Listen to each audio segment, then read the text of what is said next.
এবারে কোরবানির পশুর হাটের পরিস্থিতি নিয়ে জানাতে চট্টগ্রাম ও বগুড়া থেকে যোগ দেবেন সহকর্মীরা। শুরুতেই যাব চট্টগ্রামে, সেখানে আছেন সহকর্মী অনুপম শীল। অনুপম, চট্টগ্রামের হাটে কোন জাতের গরুর আধিক্য বেশি দেখা যাচ্ছে? দামের ক্ষেত্রে ক্রেতা বিক্রেতারা কি বলছেন? বান্ডেল থাকলে প্রতি সেনমানিতে টাকা বাঁচবে। বিকাশ সেনমানি বান্ডেল কিনে জিতুন প্রতি লেনদেনে। একেবারেই শেষ মুহূর্তের যে কেনাবেচা সেটি চলছে চট্টগ্রামের হাটগুলোতে। আমরা এখন আছি চট্টগ্রামের নূরনগর হাউজিং মাঠের যে হাট, অস্থায়ী হাট যদিও এটি, সেখানে, এবং ইতিমধ্যে এখানে শেষ মুহূর্তে যেটি কেনাকাটার কথা বলছিলাম সেটি বেশ জমে উঠেছে। এখানে বিক্রেতারা যেটি বলছেন যে আজকে দুপুরের পর থেকে কিন্তু বেশ ভালো দামেই এখানে তারা তাদের কোরবানির পশুগুলো বিক্রি করছেন, এবং মূলত গত পরশু পর্যন্ত বৃষ্টির কারণে অনেকেই চট্টগ্রামের যারা কোরবানি দাতা তারা গরু বা পশু কিনতে পারেননি। তবে গতকালকে প্রচুর পশু বিক্রি হয়েছে। আজকে সকালের পর থেকে যারা মূলত বিভিন্ন কারণে ছুটিতে চট্টগ্রামের বাইরে ছিলেন, ছুটিতে তারা চট্টগ্রামে এসেছেন, তারা আজকে আবার এই সর্বশেষ সময়ে এসে এই পশু কিনছেন, এবং এই কারণে আসলে বাজারে যথেষ্ট ভিড় আছে। তবে একটি বিষয় আমরা লক্ষ্য করছি যে এখানে মাঝারি এবং ছোট আকারের গরুর চাহিদাই সবচেয়ে বেশি, এবং সেগুলোর দাম একটু চড়া।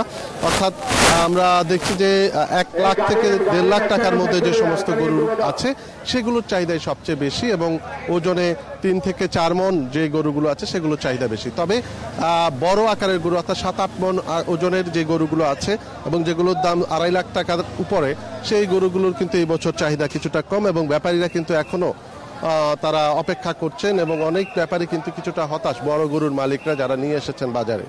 এবং এই ক্ষেত্রে আমরা গরুর বাজারগুলোতে আমরা আজকে সারা রাত ধরেই আসলে এই কেনাবেচা চলবে, এবং আমরা বাজারগুলোতে দেখেছি যে গত কয়েকদিন ধরেই চট্টগ্রাম মেট্রোপলিটন পুলিশের বেশ তদারকি আমরা লক্ষ্য করেছি। এছাড়া আইনশৃঙ্খলার অন্যান্য উইংগুলো যারা আছে তারাও কিন্তু বেশ ভালো একটি পরিস্থিতি আমরা এখনো পর্যন্ত দেখছি বাজারে, এবং প্রত্যেকটি বাজারেই জাল নোট শনাক্তকরণ বুথ বসানো হয়েছে বিভিন্ন ব্যাংকের পক্ষ থেকে, এবং সিটি কর্পোরেশনেরও কিন্তু একটা নজরদারি আমরা এবার একটা বেশ সুষ্ঠু পরিবেশ আমরা বাজারে লক্ষ্য করেছি। আমাদের সাথেই থাকবেন। এবারে বগুড়ার হাটের পরিস্থিতি জানাতে যোগ দিচ্ছেন সহকর্মী জজিফ হোসেন। জজিফ, বগুড়ায় যে হাটগুলো রয়েছে সেখানকার ব্যবস্থাপনা কেমন দেখা যাচ্ছে? শেষ দিনে বেচাকেনা কেমন জমে উঠেছে? দেখুন, রাত পোহালেই কিন্তু ঈদুল আজহা যে কুরবানি সেটাই সবাই ঈদ উদযাপন করবে মুসলিম উম্মার যারা রয়েছেন, এবং এই শেষ মুহূর্তে যে কেনাবেচা চলছে আসলে কুরবানির পশু, সেই আমি এখন বর্তমানে রয়েছি বগুড়া সদরের বগুড়া শাহজাহানপুরের সুলতানগঞ্জ হাটে। সেই সুলতানগঞ্জ হাটে এসে আমি এই বিকেলবেলা আমি যেটা দেখতে পাচ্ছি যে আসলে এখানে কুরবানির পশু অর্থাৎ গরু, ছাগল, ভেড়া এবং অন্যান্য যে পশুগুলো রয়েছে সেগুলো কিন্তু বেশ আমদানি হয়েছে, এবং ক্রেতারাও কিন্তু এখানে এসেছেন তাদের সাধ্যমতো যে পশুটি সেটি তারা ক্রয় করবেন।